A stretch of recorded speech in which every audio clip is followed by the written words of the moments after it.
con Jaime Canillas, organizador de las cocinas improvisadas de aquí del Estadio de Levante. ¿Cómo te llamas? Vicente. Soy Fermín Sarrión. Yo soy Tony. Yo Luisa y Luisa. ¿Cómo te llamas? Lo primero. Yo soy Carlos Sánchez. Soy Fernando y soy uno de los afectados de la riada que nos ha reventado a todos. Desde el principio estamos intentando recolectar el máximo posible de productos, sea comida, sea ropa, sean productos para bebé, para personas mayores. Lo hemos perdido todo, aquí está la casa que está abierta. El agua bajaba por aquí y por aquí superó la valla. Tenía yo el taller ahí, me ha reventado el taller, me entró el agua por el cristal, pero como si fuese eso la película de Titanic, pues igual. Vivimos en una de las zonas afectadas por la Dana de Valencia. ¿A qué altura os llegó el agua más o menos por aquí? Pues ahora luego te paso los vídeos, ¿vale? Esa luz del móvil es mi vecino y el otro está en el otro pilar cogido. Y seguimos esperando que alguien nos ayude. Vino primero Moisés, es un compañero, es un bombero, vino de paisano. Hemos preparado ya comida para más de 20.000 personas en estos 2 días. Y hay cientos de personas aquí trabajando voluntariamente. Aquí tenéis, ha arrasado absolutamente todo.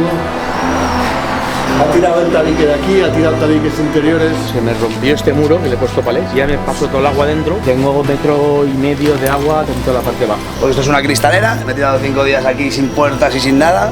Aquí detrás saqueando todo el mundo. A saquear, a reventar después de toda la desgracia que hemos pasado, a robar al mundo. Empezaron a llegar camiones, trailers de comida, voluntarios que trabajamos 14-16 horas diarias. Nos hemos organizado como hemos podido. Aquí llegó, pues, hasta esa altura. Los aparadores se fueron para adelante, reventaron la pared. Empezaron a venir todos los vecinos, que son la gente que está aquí, traía materiales, herramientas. Se había destruido el puente. Claro, el puente Y habéis hecho un puente improvisado. para poder pasar situación de emergencia, convoys de ayuda. Ahí tenemos el puente.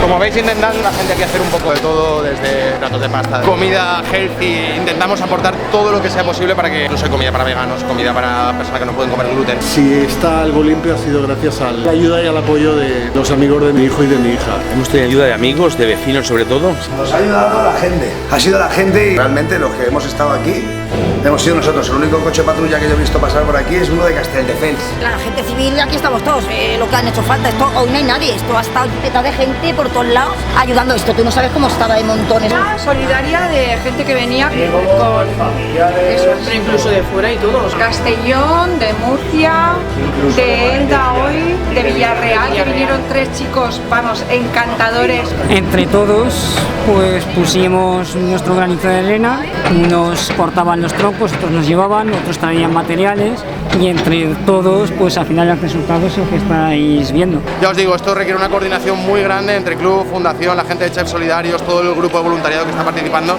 e intentamos sacarlo de la mejor forma posible, lo más rápido posible e intentar llegar a todo el mundo. Y aquí no ha venido nadie de ninguna institución. Desde hace una semana no ha venido por aquí ninguna máquina para quitar escombros, no ha venido absolutamente nadie. Yo no he visto a nadie. No, Entonces- o sea, no me hables del Estado. O sea, No me hables del puto gobierno este retrasado mental que tenemos, porque es un gobierno retrasado mental. Tanto uno como el otro. Uno critica al uno y el otro critica al otro, son ridículos. Se dice que han intentado traer ayudas y lo han denegado. Hemos pedido ayuda de la policía, ayuda del ejército que ha pasado por aquí, por favor, control de la gente que venía a coger la comida.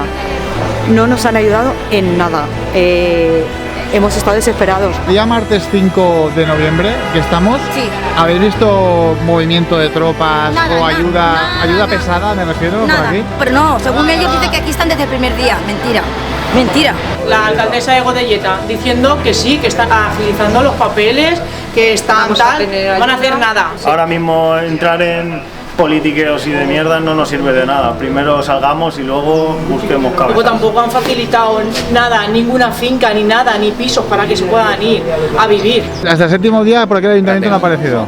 La ayuda humanitaria que venía, hacíamos una cadena y lo pasábamos los alimentos, el agua y todo. El mérito es de la comunidad, de todos los vecinos que estamos aquí. Coches, camiones, trailers cada 10-15 minutos aquí, desde las 9 de la mañana hasta las 7 de la tarde. Es una auténtica locura de llegada de producto, prácticamente está aquí 5-10 minutos y se carga enseguida otro vehículo para que se vaya a los pueblos más necesitados. Que antes éramos buenos vecinos, ahora somos mejores, porque mira, estamos todos viviendo juntos. Pero ostras, esto necesitamos ayuda, porque esto es un reinicio total en mi vida. Estamos aquí desamparados. Aquí hay un chaval que también está salvando vidas con un todoterreno que tiene. A ver si esto le llega al presidente y se le cae la cara de vergüenza, que no creo que le caiga porque le da lo mismo. A estas alturas ya. Sí, le da lo mismo. No tengo opción de quedarme a llorar. De hecho, aún no me he sentado a llorar, ni lo pienso hacer. Voy a volver a levantar mi casa con mis manos. Al final, si tengo que pedir ayuda, la ayuda al pueblo, los vecindarios. Nos ha dado un golpe de humildad a todos y de realidad. Porque ahora el vecindario está más unido que nunca. O sea, ha sido brutal.